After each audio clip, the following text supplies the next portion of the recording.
Hey everybody, welcome on back to the GSMC Football Podcast. Hope everybody had a great weekend as we are here on a Monday night talking about a few things here tonight. Before we go ahead and get in, I just want to, of course, thank you guys for tuning in to the show. We're brought to you, of course, by the GSMC Sports Network.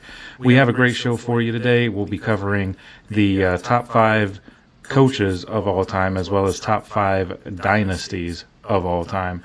And make sure that you stick around for later in the show, and we're going to be talking a little bit of college football. And there's a certain topic that came up a few days ago raised by Deion Sanders in regards to spring games. So we're going to talk a little bit about that later on in the show. But before we get started, I would like to ask that you guys like and follow the show, as always. If you got a question during the show that you want to share or just a comment that you want to share, definitely type that into the super chat. Your input is a big part of what makes this show great, and we thrive on your energy and your insight. So whether it's a quick comment, a thoughtful question, or just an opinion that you want to share, don't hesitate to drop it in the chat.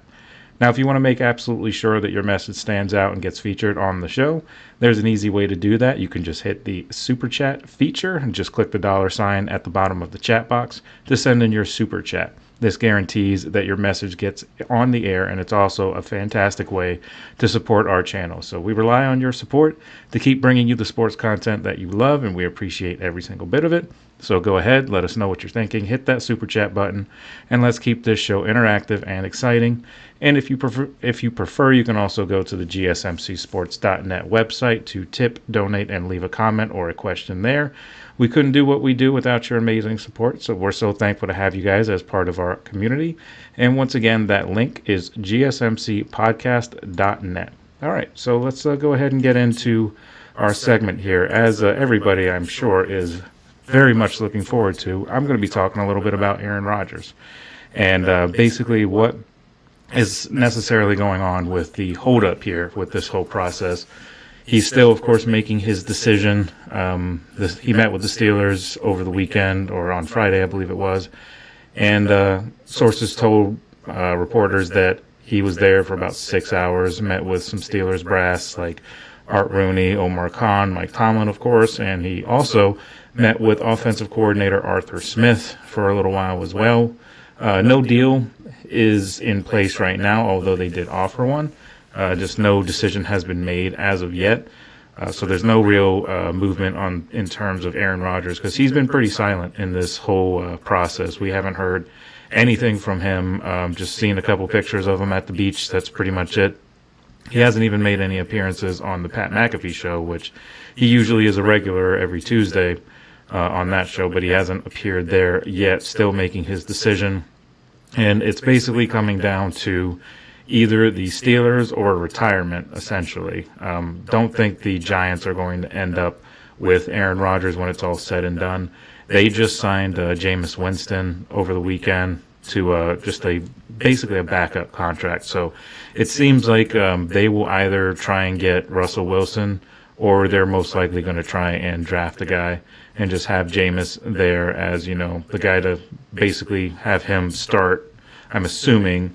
Or, maybe they start the young guy depending on who they get. But we'll see when the draft comes in terms of that. But in terms of Aaron Rodgers, I'm just wondering what exactly is the holdup. And why I asked that question is not just to completely bash Aaron Rodgers or anything like that. But if you take a step back and just kind of look at his whole situation in general, he's a Super Bowl winner, 4-time MVP.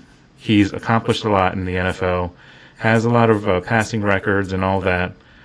So I'm just kind of wondering what exactly it is that he wants out of this potential final year in the NFL, because he could say that he wants a Super Bowl, but to be honest, and I think if you ask a lot of people in just the NFL community, fan bases, analysts, things like that, most people would say that even if Rodgers signs with the Steelers, they're not a Super Bowl team. I'm a Steelers fan, and I believe that they're not a Super Bowl team with Aaron Rodgers in the lineup.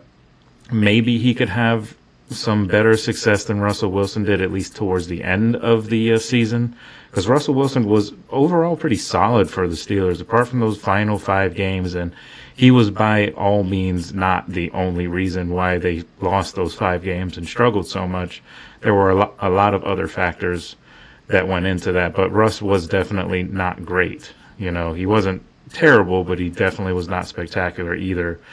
And so that's kind of, that 5-game losing streak kind of set this whole, nonsense in motion of them, potentially trying to wind up with Aaron Rodgers.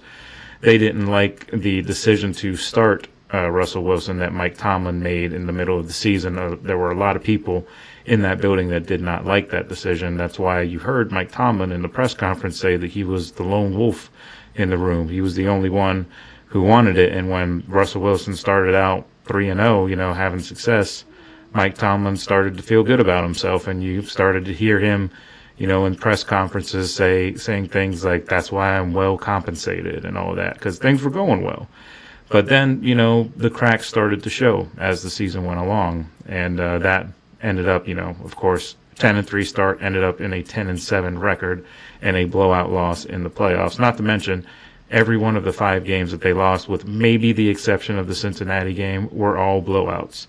The Cincinnati game, even though it was not technically a blowout in terms of the scoreline, the Bengals dominated that game, and it really could have been a lot worse than what it was at the end of the day. But so that kind of set the whole motion on why the Steelers even tried to pursue Aaron Rodgers. It's because I think they knew that they were not going to bring back Russell Wilson, and I believe that their original plan was to bring back Justin Fields, but a combination of, I think, Justin Fields not trusting the organization that he was going to get a fair shot at quarterback, and the Jets offering him more money at the end of the day, more guaranteed money.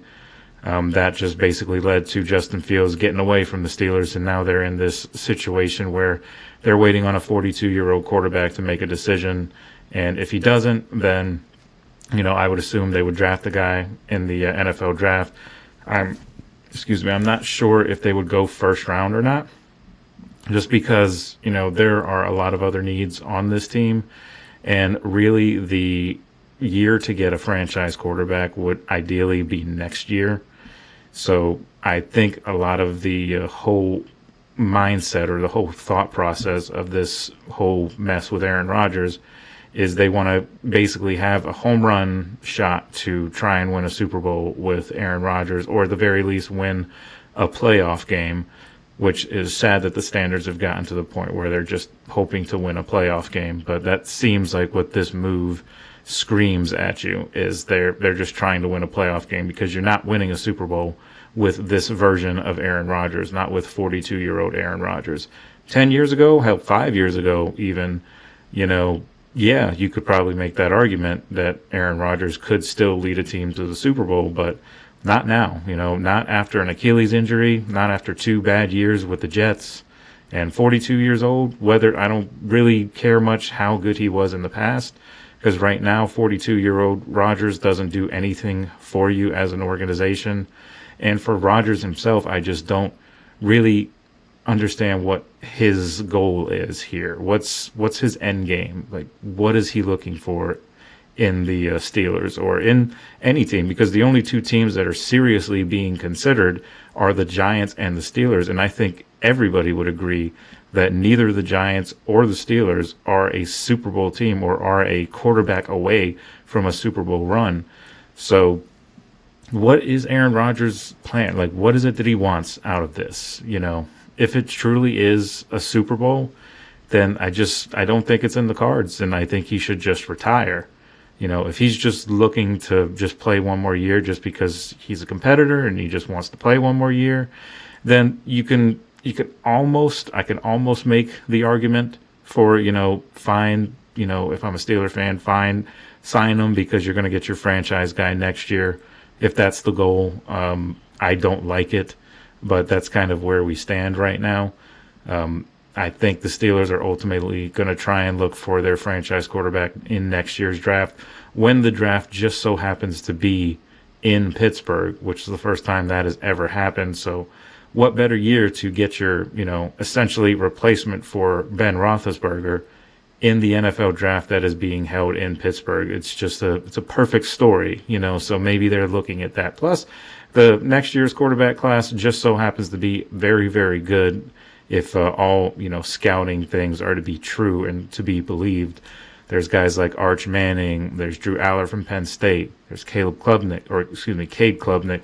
There's a bunch of other guys, that they could, look at possibly drafting, and maybe they have to, move up in the draft to get their guy, because if they sign Aaron Rodgers, it's just going to get them to another 9-8, 10-7 record, and maybe you squeak into the wild card round, but I don't think you go much further than that.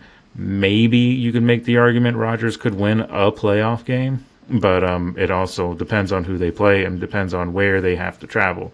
If they have to travel to, say, Buffalo or Kansas City or something like that, or Baltimore, I don't know. I don't think that, I don't think they would do very well in the playoffs. Plus, Steeler teams tend to always get worn down towards the end of the year anyway. So I just think that it's not going to end where Rodgers wants it to. He's not going to go out on the top of the mountain winning a Super Bowl in his final season. He's just not. Unless he wants to be the backup for Kansas City, he's not going to end his career with a Super Bowl, or the backup for Philadelphia, or any of those real Super Bowl contenders that are out there, not the Steelers, who were fake contenders last year and are not even in the conversation this year in terms of being contenders. And that's from a Steelers fan. So I feel like I am a very big Steelers fan, but I'm also a harsh critic when it comes to them. And a lot of Steeler fans feel the same way that I do about Aaron Rodgers. And that's the other reason why. Like, why would you want to come to Pittsburgh when I know he has to know that most fans don't want him there? And I know the ownership has to know that most fans don't want him there. So I don't really understand why this whole process is even happening. They need a quarterback, sure, but you've got Mason Rudolph. Just roll with him for a year, and maybe you draft a guy in the third or fourth round, and see what you might have with him, or maybe you trade for Joe Milton. I know that's been floated around a little bit as the weeks have gone on. Don't know if they'll actually do that. I know it's been kind of picking up a little bit of steam over the past few days or so with this whole quarterback nonsense. But the other thing is the Steelers did give Rodgers a soft deadline, and that is April 21st, and that is just a few days before the NFL draft. So that's their so-called deadline. I believe that they'd probably be willing to wait longer because they called it a soft deadline. I think that's plenty of time for him to make up his mind. I feel like if that is truly your deadline, if he doesn't have an answer for you, you got to move on. You can't just be like, okay, well, let's wait a couple more days and see if maybe he changes his mind in a couple more days. Like, no. If he doesn't have an answer by then, or before then preferably, but if he doesn't have an answer by then you got to move on. He's not the answer to begin with. The Steelers just need to bite the bullet and just accept the fact that this year is going to be a transitional year. They're not going to compete for a Super Bowl. They're probably not going to win a playoff game. They'll be lucky to even get in the playoffs, because I feel like the Bengals will be better, and the Ravens, of course, are the class of that division still. So, at this point, Aaron Rodgers, just, make a decision. This isn't a big, it's not a big, huge, you're not going to win a Super Bowl in Pittsburgh. So, he's a smart guy. I'm sure he knows that. So, I don't know. I mean, I just feel like this is just being drawn out and drawn out and drawn out. And it doesn't need to be. Just make a decision and let us move on. Whether it's with the Steelers, it's like what Cam Hayward says. Even if you want to be a Steeler, or you want to be a Steeler or not, that's the pitch. Like what Cam Hayward said. You want to be a Steeler or not. It's that simple. And if he has to think about it, what Mike Tomlin always says, I want volunteers, not hostages. Well, he doesn't sound like much of a volunteer right now.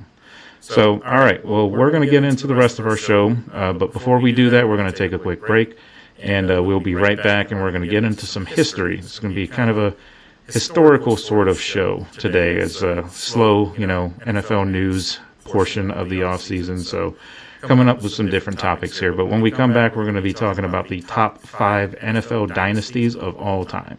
So just stick with us. We will be right back. I feel like I'm losing my mind. Is everybody in the world blind? Please Please, Lord, give me a sign, a sign. I feel like I'm losing my mind. Is everybody in the world blind? Please, Lord, give me a sign, a sign. I wanna be the greatest. Everybody on the fake shit. I look around and feel like everybody is the fakest. I make this every day and I'm impatient, hoping one day I blow up from the basement. Statement, the top is so vacant. I don't hear shit that I think is amazing. Waiting for my day when I'm playing sold out shows for 1,000 faces. Hey, give me that crown, get in my way and to be put down. It ain't your place, all this my town. If I want that shit, then I'll get it right now. I'm losing it, the noose it fits. Some losing shit, a stupid myth. You choose to live or choose to dip. You choose to fight or lose your grip and lose a gift. I feel like I'm losing my mind. Is everybody in the world blind? Please, Lord, give me a sign, a sign. I feel like I'm losing my mind. Is everybody in the world blind?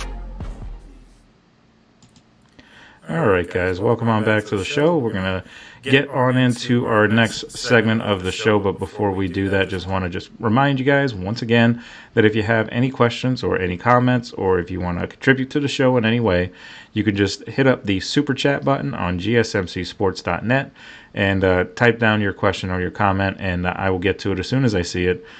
So definitely do that if you get a chance to. So let's go ahead and get into the next portion of our show. And like I said, this is a pretty historical themed show tonight, and I was very interested in doing these segments because I love looking back at old NFL highlights and old NFL films highlights especially, and just looking back on all the greatest teams in the NFL over the years. And there's been some great ones. You know, we of course have experienced a relatively recent one with the Chiefs, you know, of course, chasing their three-peat and all of that. So let's go ahead and get into it. The first team I'm going to put on here, and you might just think I'm just being a homer here just by putting them as the first team I covered. But this, again, I'm not necessarily putting this in any particular order. These are just, you know, 5 of the greatest that I believe are. So let's go ahead with the first team that I have is the Steelers of the 1970s, coached by head coach and Hall of Famer Chuck Noll. 4 Super Bowl titles, of course, with guys like Terry Bradshaw, you know, on offense, John Stallworth, Lynn Swann, you know, all of those guys, Rocky Bleier, Franco Harris, you know, all those guys on offense, they're all Hall of Famers. And defensively, of course, they had the steel curtain defense, and that was the mammoth, you know, front 7 that the Steelers had with Joe Green, Ernie Holmes, Elsie Greenwood, Dwight White on the front line. And then, of course, at linebackers, you had Jack Ham and Jack Lambert, 2 Hall of Famers as well. And then don't forget about Mel Blount on the back end there. Legendary defense. And during the 70s, they were fantastic. They were the first team in NFL history to win win back-to-back Super Bowls twice. They were also the first team to reach 4 Super Bowls as well, and they were also the first team to win 4 Super Bowls in 6 years as well. So overall, during that 70s stint, the Steelers had a 99-44 record with 1 tie in the regular season, and of course, Super Bowl championship 4 times, and they were an outstanding team, legendary defense, you know, one of the more physical teams in NFL history. Chuck Noll was a no-nonsense kind of head coach, but he was a fantastic head coach, and it's a shame that I never really got a chance to watch him be the coach and watch those 70s teams, because that's a little bit before my time. But that's the one thing as a Steeler fan that, you know, I regret, even though there's nothing you can do to change something like that. But, you know, being born like in that 70s era would have been awesome, you know, to watch those Steeler teams as a big Steeler fan that I am, to watch them win 4 Super Bowls and just dominate the NFL during that time frame. It's, you know, it would have been really, really fun to see that. But just looking at all the old highlights is still, you know, a treat as well. It's a Hall of Fame, you know, team. Almost every single person on that team were Hall of Famers, you know. Despite what a lot of people in Pittsburgh may think of Terry Bradshaw, he was also a Hall of Famer, you know. And that offense was fantastic as well, but the defense was really what made everything tick. So they were definitely one of the teams, one of the greatest of all time. You could probably make the argument that they could be the greatest dynasty of all time, if not for what the Patriots were able to do in the 2000s, winning those 6 Super Bowls. Outside of them, I think that, they would probably be the one team that I would say franchise-wise probably be the best dynasty. Just those 6 Super Bowls is, a ridiculous feat, no matter how you might think of the Patriots overall. But we'll get to them in a second because obviously they're on this list too. But the next team that I have on here is the Cowboys of the 90s. They won 3 Super Bowls, 2 under Jimmy Johnson, 1 under Barry Switzer. Hall of Fame players like Troy Aikman, Michael Irvin, and Emmitt Smith. Emmitt Smith had the all-time record for career rushing yards for a while there, for like years and years and years he did. He was listed as you could make the argument that he's one of the greatest running backs of all time.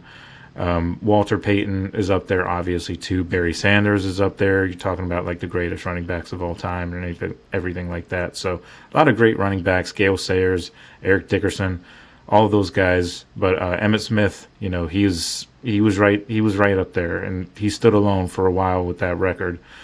Jimmy Johnson, their head coach, like I said, he was the first coach to win a national championship and a Super Bowl. He won a national championship with the Miami Hurricanes, and then, of course, won 2 Super Bowls as the Cowboys coach before Jerry Jones sort of forced Johnson out because they had sort of a disagreement right before that season that they won in 95 when they won the Super Bowl with Barry Switzer. But Barry Switzer, like I said, he did end up being the coach that year, inherited an incredible team, and they won their 3rd Super Bowl of the 90s that year. And obviously, they would have probably won the Super Bowl if Jimmy Johnson was the coach of that team regardless. So, and they may have won more Super Bowls under Jimmy Johnson if they didn't have that falling out between Jerry Jones and Jimmy Johnson. Maybe they have more. Maybe they have the most Super Bowls of all time. Who knows? Because they have 5 now, and they've been stuck on 5 ever since that final Super Bowl win against the Steelers in 1995 when Larry Brown had those 2 interceptions returned for touchdowns on Neil O'Donnell. I remember very vividly that game. That was actually probably my first Steelers memory that I really truly remember was watching that game with my dad. I remember just sitting at the edge of the bed in their room, in my mom and dad's room, watching that game in 1995 and watching Neil O'Donnell basically make my dad have an aneurysm. And obviously it hurt watching it, but I didn't know the gravity of the loss, until, of course, I got older because I was just a kid back then. But that's just a fond little memory, but still sucks that they lost that game. But looking back on it now, I would love a Super Bowl appearance. Even if they lost, I would love to get there. It would suck to lose, but I would love to get there again, because that would mean that the team is moving in the right direction. So, and they're not. So, but I digress. The next team that I have on this list, like I mentioned briefly before, I have the Patriots of the 2000s era, and that is 6 Super Bowl titles that they won. That's more than any other dynasty in the NFL of all the teams. It's the same amount of titles as the Steelers have in terms of Super Bowl titles, but in terms of dynasty Super Bowls by one coach on one team, that's the most. So Tom Brady is widely considered the greatest quarterback of all time. He led the way for the Patriots for those 20 years or so that they were, dominating the league and winning Super Bowls. But he's got a Hall of Fame resume, or you could at least make the argument that he has a Hall of Fame resume in 3 different decades. He won a Super Bowl in the 2020s. He won a Super Bowl in the 2010s, or he won many Super Bowls in the 2010s. He won many Super Bowls in the early 2000s. If you take a look at all of his stats over those 3 decades, and even though I know the 2020s, he wasn't in the league that long in the 2020s, but still got a Super Bowl with Tampa Bay, during that time. So you could make the argument that he has that Hall of Fame resume in 3 different decades, which no other player could make that argument, because Brady has 7 Super Bowl rings, 1 with the Buccaneers, of course, and then 6 with the New England Patriots. And head coach Bill Belichick, also considered one of the greatest, if not the greatest coach of all time. So you definitely got to put him up there. as one of the greatest. And during Tom Brady's 20 seasons with New England, along with Bill Belichick, but when those two were, partners and Brady was starting during those 20 seasons, their record was 249-75 in the regular season and playoffs. They had 6 Super Bowl wins, of course, 9 AFC Championship appearances, and an unreal 17 AFC East titles. They won the AFC East in all but 3 seasons that Tom Brady was the starting quarterback of that team. So ridiculous longevity of that success too. So they were very good and arguably the greatest dynasty of all time. The other teams that I just have a couple more teams on this list here. The other team I have is the 49ers of the 80s and early 90s. Head coach Bill Walsh. He was the pioneer, the architect of the West Coast offense that you see in some teams across the league nowadays.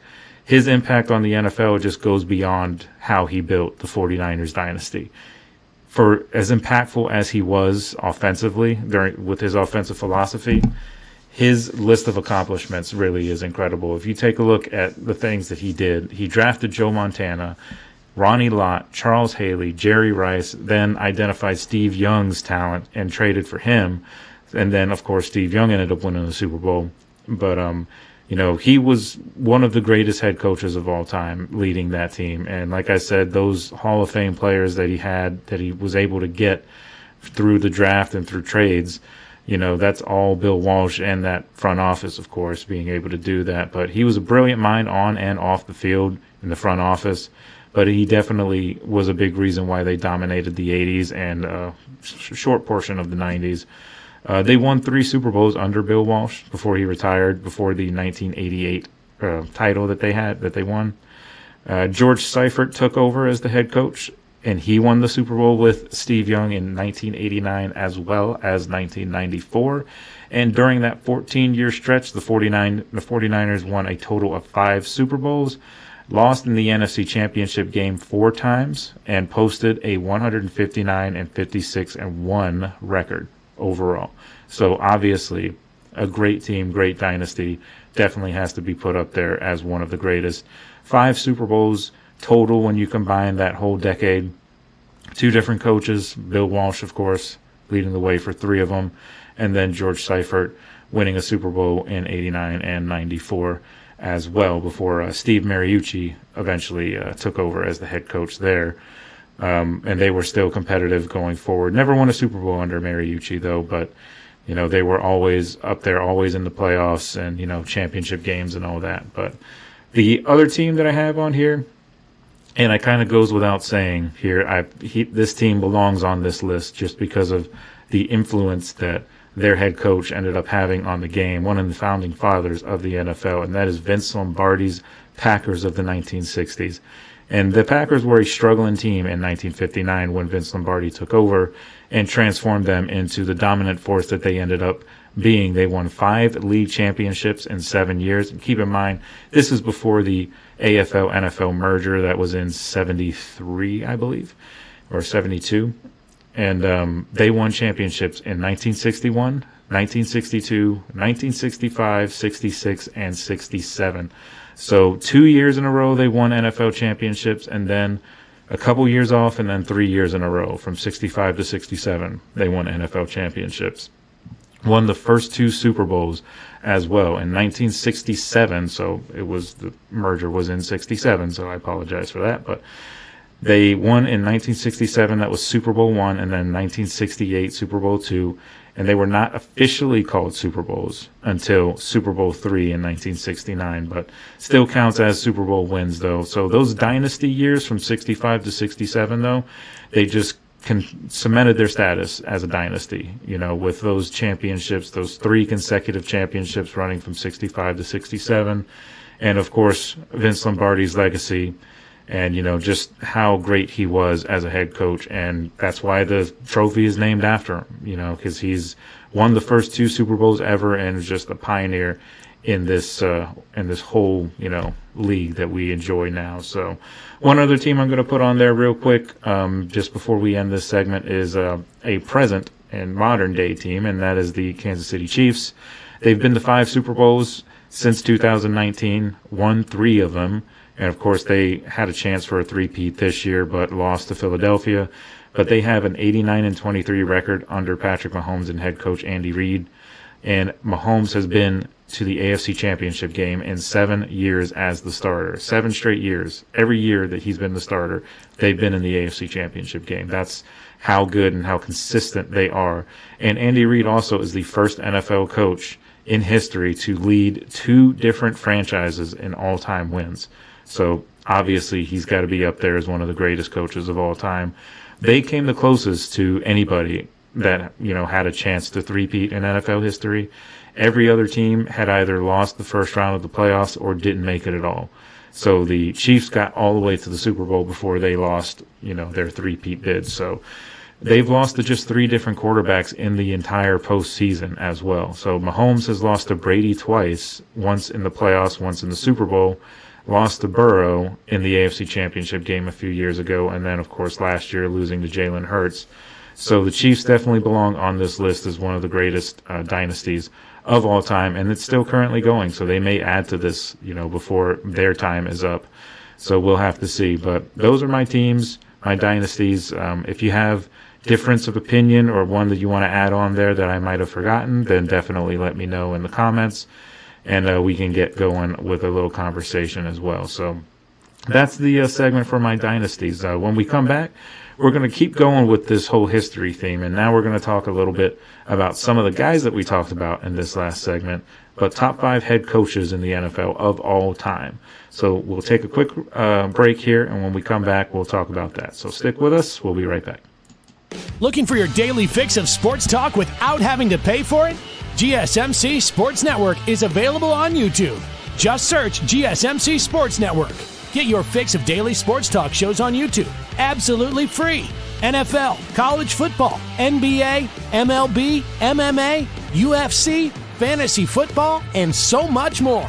GSMC Sports Network has shows running all day long, with new sports shows starting every 2 hours. Just like on your favorite cable sports channel, except GSMC Sports Network is absolutely free. Just search GSMC Sports Network on YouTube to catch one of your new favorite shows, like the GSMC College Football Podcast, Chip Shot Football Podcast, Hoops and Heels Women's Sports Podcast, GSMC Basketball Podcast, and so many more. Check it out for yourself. GSMC Sports Network, now available on YouTube absolutely free. Search GSMC Sports Network on YouTube right now. All right, guys, welcome on back to the show, and we're going to get right into our next segment here. We talked a little bit about dynasties in the last segment, and now we're going to talk about the guys that lead those dynasties. Top 5 head coaches of all time, and the first one that I have on this list, and again, this is like the other segment, not in any particular order. These are just 5 of the greatest head coaches of all time, in my opinion. So we're going to start with Bill Belichick. He is on this list. He has 8 Super Bowl titles as both a head coach and an assistant coach. He won 6 with New England and 2 as an assistant coach with the Giants. So 8 Super Bowl titles for Belichick. 3rd in the NFL in all-time wins with 302. He had 36 as the head coach of the Cleveland Browns before taking the job in New England and ending with 266 regular season and postseason wins overall for Bill Belichick. He's the only head coach with 6 Super Bowl wins with one team.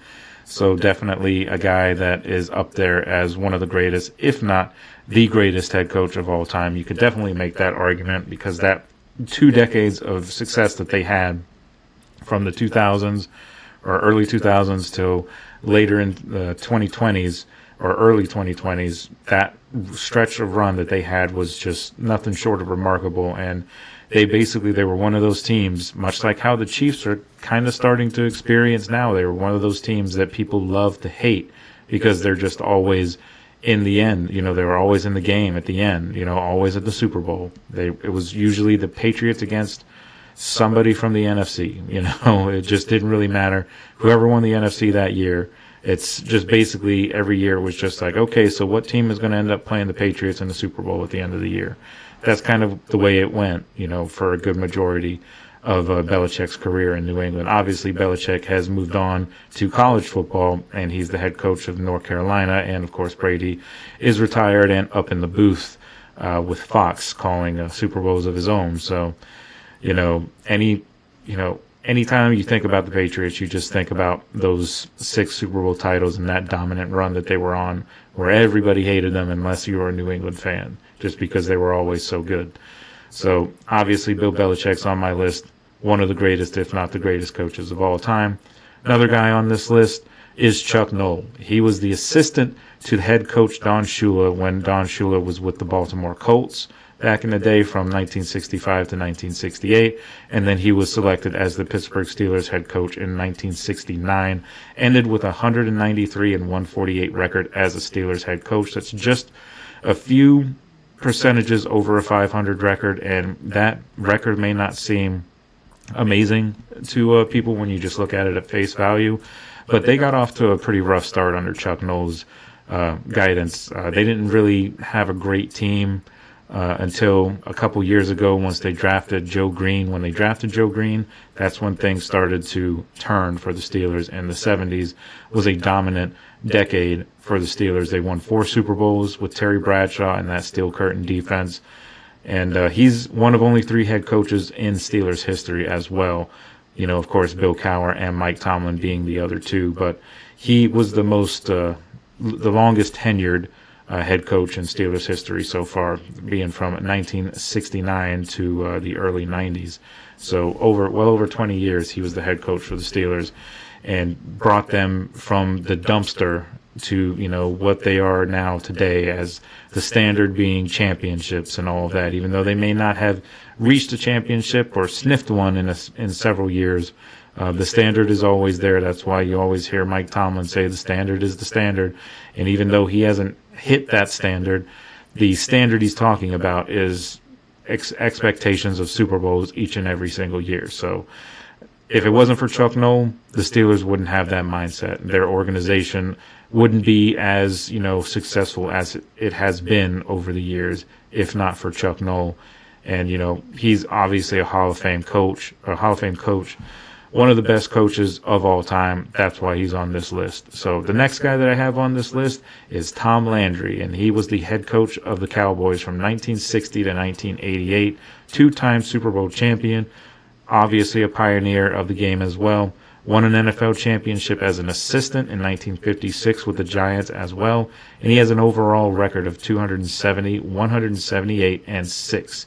4th all-time in wins as a head coach. Tom Landry, one of the greatest to ever do it, for sure.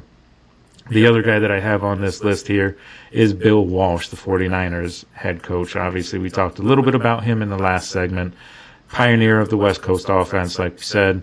Overall record, including postseason, has 102, 63, and 1. Won 3 Super Bowls with Joe Montana and Jerry Rice. And then in 7 of Bill Walsh's last 8 seasons, the 49ers had 10 or more wins each and every regular season, and they were in the NFC playoffs in each of those years. So Bill Walsh, of course, goes without saying that he is one of the greatest to ever do it. That 49ers team of the 80s and, of course, the early 90s, when they had those guys, even when, obviously Bill Walsh wasn't there when Steve Young won the Super Bowls, but if not for Bill Walsh, the 49ers don't get Steve Young to begin with, and maybe they don't win a couple more Super Bowls with him. And, maybe they're only stuck at 3 if, not for, or maybe they don't even have 3 if not for Bill Walsh. That's how great that team was, under his guidance. So he's definitely up there as one of the greatest of all time. The other guy that I have on this list is Andy Reid. And Andy Reid we talked a little bit about in the last segment as well. And he's the only coach, like I said in the previous segment, he's the only coach to lead 2 franchises in all-time wins, 6 Super Bowl appearances as a head coach, 3 Super Bowl wins, all with the Chiefs. And overall record, 301, 163, and 1, and that is including a 28-17 postseason record. He's been to the AFC Championship game in 7 straight seasons and been to 6 Super Bowls, like I said, 5 Super Bowls as the head coach of the Chiefs and 1 with the Eagles.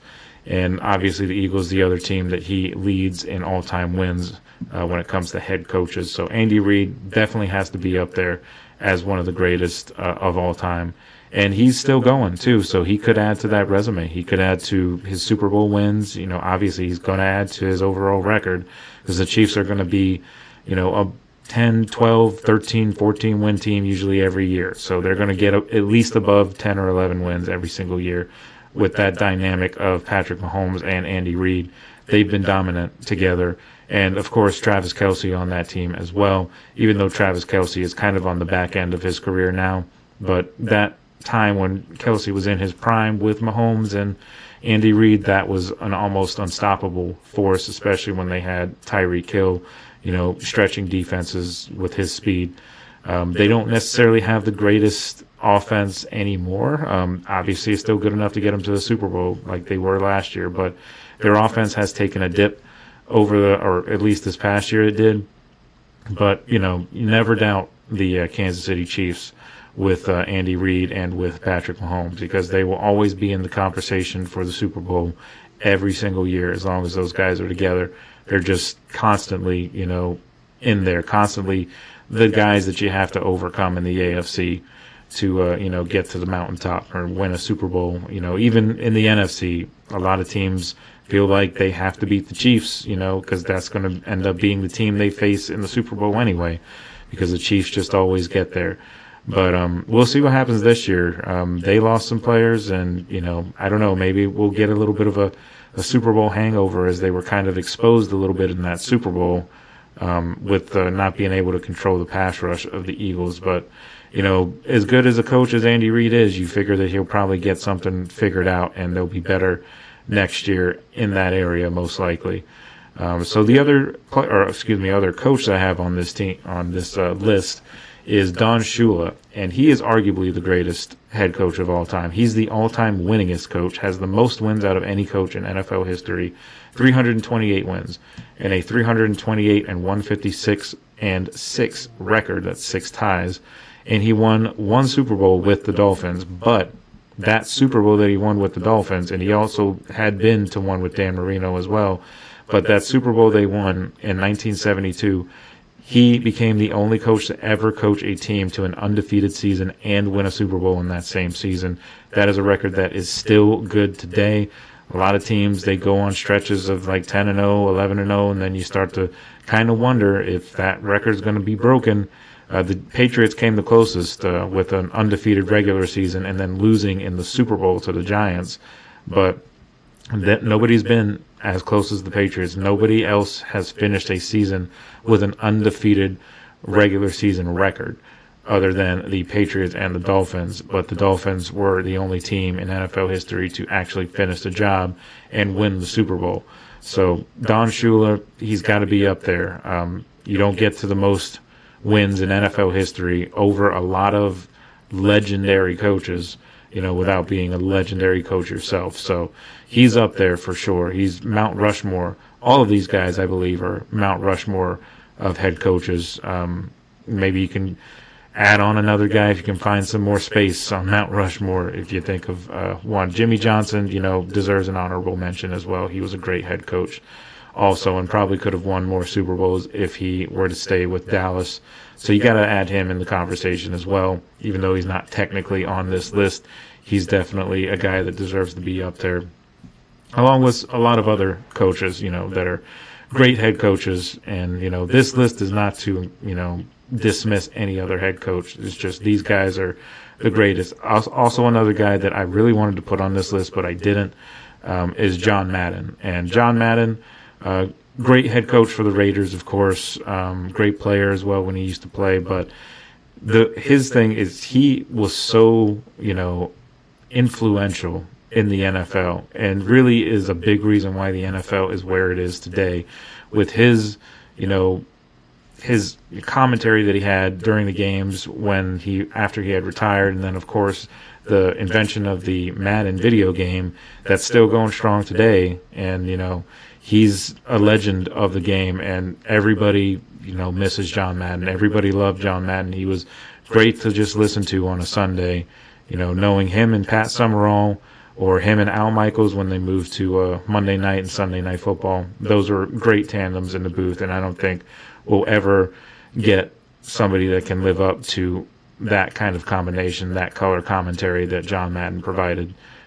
Always, has those one-liners, those memorable quotes, so he was great, and one of the greatest of all time for sure, and he bears mentioning, of course, on this list as well. So that covers it for that segment. When we come back, we're going to talk about a little bit of a way too early MVP candidate list. I'm going to list some guys that I think are probably going to be in the running this year for MVP. Obviously, like I said, way too early to be giving out awards because we haven't even got to voluntary workouts or mandatory workouts. So, but when we come back, we're going to talk a little bit about that. So stick with us.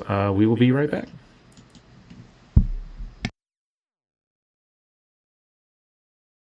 For the best and latest podcasts available anywhere, go to the podcast app on your cell phone and type in GSMC to access free content-rich podcasts on health and wellness, book reviews, sports, entertainment, relationships, social media, movies, technology, finance, and even weird news. Subscribe and download the GSMC Podcast Network's family of shows, available everywhere podcasts are found.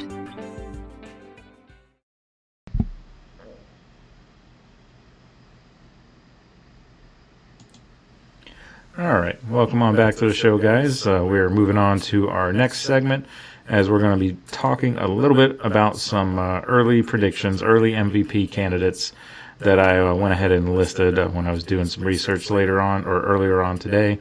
MVP candidates, obviously, last year, Josh Allen from the Bills won it with a fantastic season, and Lamar Jackson was up there as well, and there was a lot of argument that he should have won the MVP based on the numbers, but it ended up going to Josh Allen, and I honestly believe that had a little bit to do with people kind of not necessarily being over seeing Lamar Jackson win MVP. It's just that he had won it the previous year, and he had 2 MVPs already, and Josh Allen is a great quarterback that you feel deserves an MVP, and I feel like that went a long way into determining who the MVP was last year. Whether you think that's fair or not, I believe that that's kind of what happened.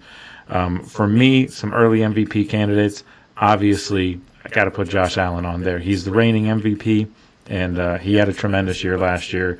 You figure they're probably going to be better offensively this year. Not that they were bad last year, but they didn't necessarily have these huge big-name weapons that you always see, and they don't necessarily have that this year either, but they do have Josh Allen, and that's all that really matters. They got their run game going too, so last year they did get some run game going, so that will actually, of course, make it a lot easier on Josh Allen and give him more opportunities most likely, with people being more focused on the run than they used to. And, of course, Josh Allen has that ability to take off with his legs. He's ran for 50-yard touchdowns plenty of times in this league, and he makes these, backyard sort of plays. He always has reminded me of a Ben Roethlisberger, only, of course, Josh Allen is more gifted athletically, in terms of being able to run the ball, because Ben Roethlisberger was never the fastest guy.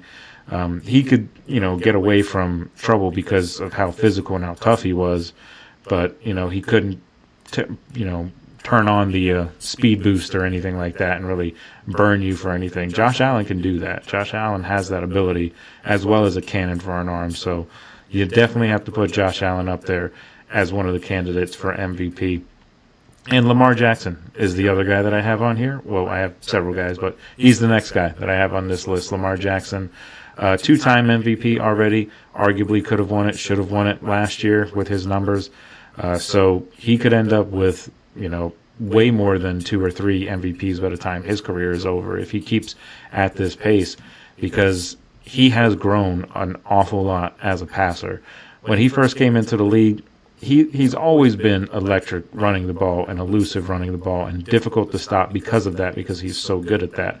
But over the years, he's gotten better and better at throwing the ball and reading defenses and putting it right where it needs to be.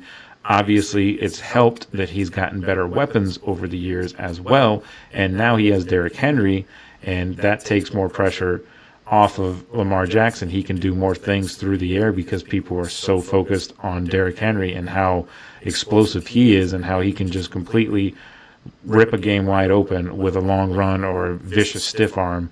Now that puts more attention on Henry, less attention on Lamar Jackson, and Lamar Jackson can beat you both ways. He can beat you through the air and he can beat you on the ground with his legs. He's one of the more elusive quarterbacks, probably the most elusive quarterback and electrifying running quarterback since Michael Vick. I'm a Michael Vick guy in terms of his ability on the field. He was, regardless of what you might think of him off the field, just we're talking about football field stuff. And when he was on the field, Michael Vick was one of the greatest to ever do it. And Lamar Jackson, of course, has that record now that Michael Vick had for a while with the most rushing yards in a single season. I believe Lamar Jackson got that, if I remember correctly. But he's a great, great player and well deserving of an MVP. And I think he will be right up there in the conversation again next year. And obviously, the next guy that I have on this list is Patrick Mahomes. And Patrick Mahomes, he didn't have the greatest statistical year last year, but this is a guy that you never should count out because he is just straight up a winner, and he always has been his whole NFL career. And it would be foolish to disregard him in the MVP conversation because he is one of the greatest quarterbacks to ever do it, not just one of the greatest quarterbacks currently in this league, but you can't count him out. You always got to keep an eye out for Patrick Mahomes. He could, be middling through a game, and then all of a sudden you're half stepping or you fall asleep for a second, and he can beat you with a critical 20-yard run on a third down or something like that, or he gets you with, reading the defense and putting the ball right where it needs to be for a big play, or just getting down the field in 13 seconds and winning the game like he did against Buffalo a couple years ago. So he's a great, great quarterback, and this is a quarterback award. As much as I would love to give it to a guy like Saquon Barkley or Derrick Henry or a defensive player or anything like that, this is a quarterback trophy. It just is, as fair or unfair as that might be. That's just what it's proven over recent years anyway. Not that there hasn't been MVP running backs, because there has been, of course, with Adrian Peterson several years ago, but it's been mainly a quarterback award. You don't ever see receivers or defensive players or anything like that ever winning the award. So this is all a quarterback list, it just is. So the next guy that I have on this list is a guy who is now a Super Bowl champion, and that is Jalen Hurts. And Jalen Hurts, his stats last year, at least throwing the ball, aren't going to knock your socks off or anything like that, but what he's able to do running the ball, and he doesn't run it like Lamar Jackson does. He's more of a physical runner, and he gets a lot of his rushing touchdowns through the brotherly shove that they are now trying to ban, which I think is ridiculous, and I know we talked about that a few days ago on one of our shows, but that is just how effective he is. It's that play that everybody talks about, the brotherly shove, that's skill from Jalen Hurts too. His strength in his legs, being able to push the line and help push the line across, that's a big part of what goes into how successful that play is. Of course, the offensive line and then the push he gets behind them, that definitely helps too, but Jalen Hurts needs to be strong and needs to know how to execute that play as well, and he's very, very good at it. Had an absolutely tremendous game in the Super Bowl against the Chiefs. I believe it was 3 touchdowns running the ball. He had about 2 or 3 touchdowns throwing the ball. He had a crazy stat line, and I'm sure Eagles fans will correct me on that stat line. But he was fantastic in that Super Bowl, and he really has always been a solid quarterback. Even in his time in Alabama, he was good. Of course, he has been helped by having great coaching for most of his playing career. Of course, being at Alabama under Nick Saban, and then of course being drafted in Philadelphia. And, say what you want about Nick Sirianni, he's been to 2 Super Bowls, and he coached the best team in the NFL this year. And, he did a great job, so you got to give him credit for that. So Jalen Hurts is on there as one of my MVP candidates. Another guy that I have on this list, last guy I have on the list, is a guy that you could probably make the argument that he should have won the award over Lamar Jackson and Josh Allen last year, and that's Joe Burrow. And the reason why he did not win it last year, I believe, is because he was on the Bengals, and the Bengals missed the playoffs last year because they got into a hole and had to dig themselves out of it and weren't able to get into the playoffs at the end of the day. But it was by no fault of Joe Burrow. He was outstanding, had a crazy stat line. I know we talked about the Bengals in depth before, but Joe Burrow is one of the best quarterbacks in the NFL, and I still believe he's the best quarterback in that division. Just in terms of just pure quarterback, pure passing quarterback. Lamar Jackson, of course, can hit you both ways, but I think Joe Burrow is the best pure passer in that division by a long shot. And he, would have, who knows what kind of damage they would have made in the playoffs, last year if they were to get in. Their defense struggled, but did improve later on in the year. So by the time the playoffs were rolling around, the defense was actually playing pretty well. In terms, if you just compare them to how they were playing early on in the year, I think they played very, very well towards the end of the year, and they could have carried that into the playoffs, and they could have done some real damage. They've beaten the Chiefs in the playoffs before in Arrowhead, so if they were to play the Chiefs last year, who knows, maybe they beat them in that game, and maybe it's a Bills-Bengals AFC Championship game, and who knows what happens there, but I think Joe Burrow absolutely should be considered, and he's going to be a little extra motivated this year because he got his buddies back. Both T. Higgins and Jamar Chase signed big offseason contracts, which is exactly what Joe Burrow wanted to happen, so you're going to have a happy and determined Joe Burrow to try and bounce back from that season that the Bengals had last year. So I would not be surprised if Joe Burrow goes off next year and actually ends up winning MVP. He probably should have won it last year, but like I said, he was on a team that did not play well as a unit collectively throughout the course of the year, and they put themselves in a hole and ended up missing the playoffs. So he deserves mentioning in these MVP candidates. I will also just throw in there Saquon Barkley. If he has another year like he did last year, you got to put him in the conversation for MVP, even though he probably won't win it because he's a running back. And Derrick Henry, too, is up there as, potential MVP candidate because he was a potential MVP candidate last year as well. But again, it's a quarterback award. So running backs, at least nowadays, are probably not going to get that award. But I definitely wanted to mention both of those guys because they are MVP worthy. All of the guys I mentioned are MVP worthy. So, so that is my MVP candidates that I have. That's basically all quarterbacks with Joe Burrow, Josh Allen, Lamar Jackson, Patrick Mahomes, and Jalen Hurts. Those are the guys that I have listed as my MVP candidates. And, of course, the honorable mentions of Saquon and Derrick Henry as being potential MVP candidates as well if they can continue their success from last season. So that's going to do it for that segment. So when we come back, we've got one more break here. And when we come back, we're going into our final segment. And we're going to dive a little bit into some comments that Deion Sanders made a few days ago in regards to the college football spring game situation. So stick with us. We're going to talk a little bit about that when we come back. All right, so just take this quick break, and we will be right back.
All right, guys, welcome back to the show. We are on to our final segment of the show, and this is our College Corner, and we're going to talk a little spring football.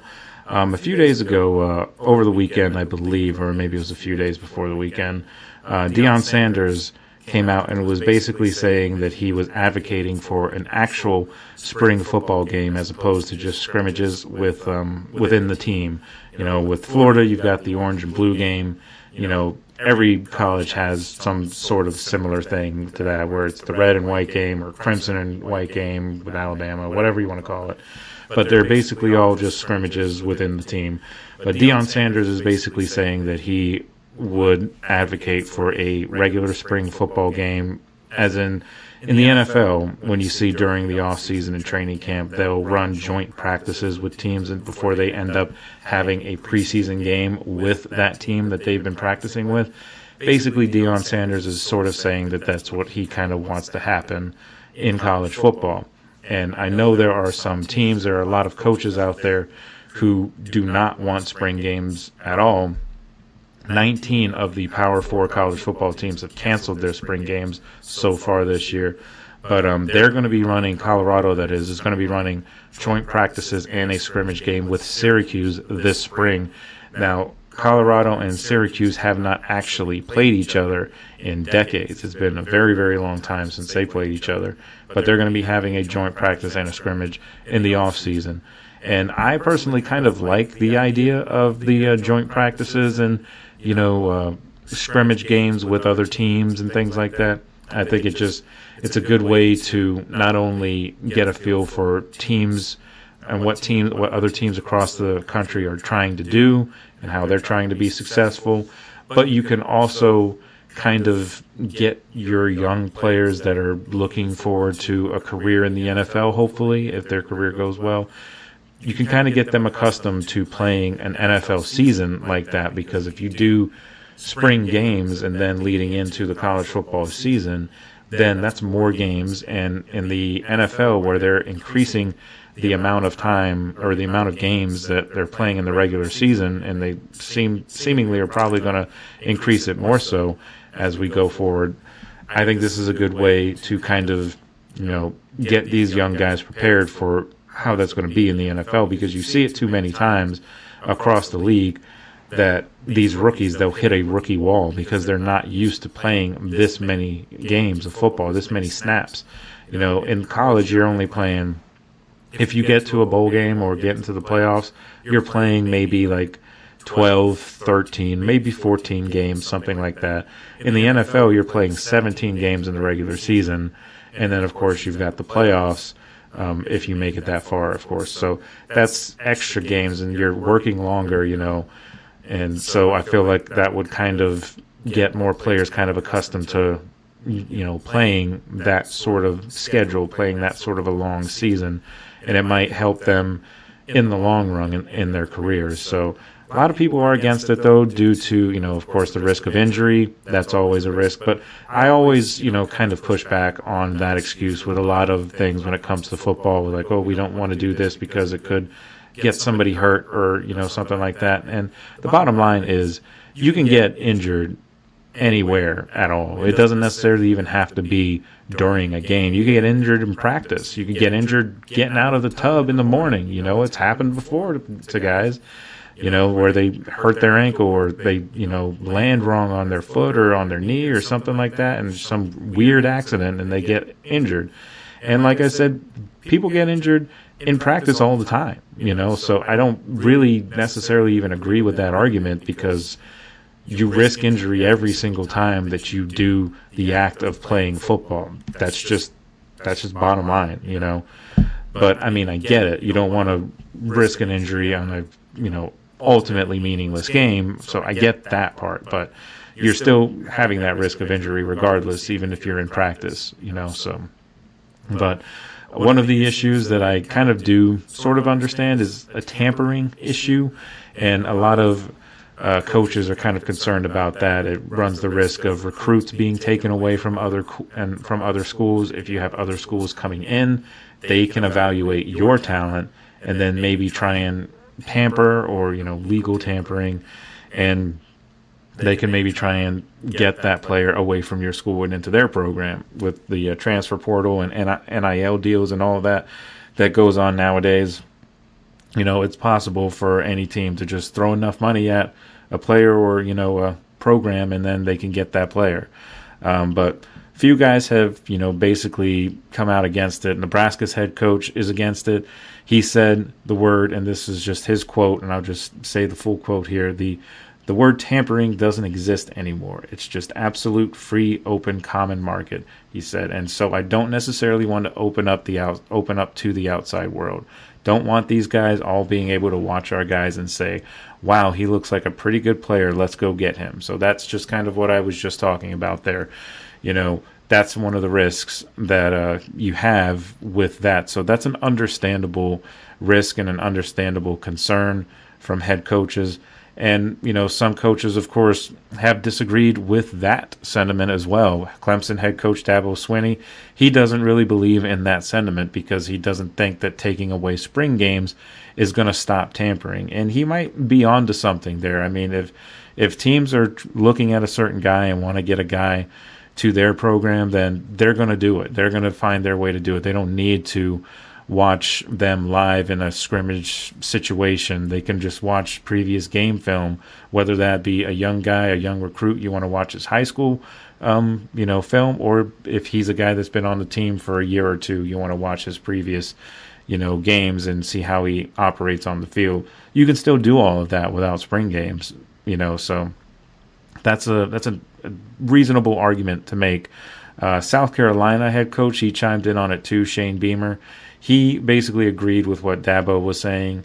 They don't need to watch a spring game to figure out who's on our team if they're trying to tamper with them and get them. That's what Shane Beamer from South Carolina said. And Texas coach Steve Sarkisian, like I said, a lot of these guys they've spoken up about it. And he's another guy that he doesn't like the idea of the spring games because there are teams out there that play a lot of games as it is. And with Texas, they've played about 30 games in 2 years with all of their success. They've been in the college football playoff the past 2 seasons. And obviously that's a lot of games. But 30 games in 2 years, guess what? That's less than what you play in the NFL, in 2 years. If you're a starter, if you play every single game in the NFL, that's a 17-game season. So that's 34 games that you're playing, in 2 years. So again, that's kind of helping players getting accustomed to an NFL season with that amount of games too. So in a way, playing that many games in 2 years, I could see the people who are against it. I can see that because that's a lot of wear and tear. But at the same time, it could be a good thing because those young players, especially players of teams that are going to the college football playoffs, there's a lot of NFL prospects on those teams. So they want to get themselves accustomed to an NFL season, which is the ultimate goal as a college football player, I would think. And getting in one of those teams and playing all of those games, that will get you accustomed to it. So there's a bright side to that, playing that many games. And many players in the NFL, like I said, they hit a rookie wall at the end of the year. And this would kind of help sort of mitigate some of that, I think, by playing that many games. But like I said, I can see the argument on both sides, why anybody would want and why anybody would not want that. Because with Deion Sanders, his whole idea, I think, is he wants this would be a way to get more attention onto the game as well as bring in more money because you can televise these games just like a preseason game. The NFL makes a lot of money on preseason games too. They get a lot of viewers, especially in that first week when people are craving football. And, this doesn't mean that you have to have 2-3 preseason games or scrimmage games, spring games like that, like the NFL does. But this would at least, put more eyes on your team and, that would generate more money ultimately because you would have networks like CBS and ESPN and all of that would want to cover it. So you could make money that way. So I can understand it. And Deion Sanders, of course, is a pretty solid head coach for Colorado. He's, turned that program from, a 4-win squad to, consistently like an 8-win squad or a team that's, right up there. They're still not national championship contenders or anything like that. But, they're at least better than they were before Deion got there. And Deion's always trying to, make his program better or make his program the best. And he wants to get more eyes so that he can help with recruiting. And I think doing something like this would definitely help with recruiting, because you can get more players that, see more of your, what you're trying to do, and that'll help bring them into your program. So I totally get why Deion would want it. And again, I get why people would be against it. It's just one of those things, and we'll see if it ever comes to that. There's a lot of college football teams that are canceling spring games for risk of injury, so maybe it doesn't necessarily turn into anything, but Colorado and Syracuse could be the pioneers of this situation of maybe starting a mini sort of preseason sort of thing. It's not even really preseason, because it's still several months away from August when football actually kicks off, or September in college. So that is basically what he was talking about, and that is just my thoughts on it overall. I'd be interested to know what you guys' thoughts are on it as well. It's kind of an interesting conversation, an interesting topic that I found just when I was randomly researching certain topics for tonight's show, and I came across that one. So thought it was an interesting topic to talk about, so hopefully you guys enjoyed that. But that is it for tonight's show. Happy Monday, everybody. I'm glad you guys joined me. I'm glad anybody who watches the show, I always appreciate it as well. And once again, if you guys want to contribute to the show in any way, you can of course hit the GSMCsports.net, hit the super chat feature, and you can type in all of your questions or comments right in there. So thank you once again for tuning in to the GSMC Football Podcast. We are presented, as always, by the GSMC Sports Network, and your support means a lot to us. So please remember to subscribe to the show and leave a positive review. It really does make a difference. So we also invite you to follow us on all of the social medias, Facebook, X, TikTok, and Instagram for more content and updates. Thank you once again, and I hope you guys have a wonderful night, and we'll be right back here, same time tomorrow. So I look forward to joining you guys there. So thank you guys, and you guys have a great night.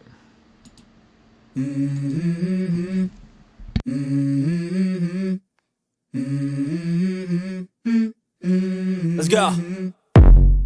I wake up to a little bit of drool on my pillow, feel like it's gonna be a bad day. Yeah, I'm tired of shit, and the coffee ain't hit yet. Damn, ain't that great. I don't wanna go to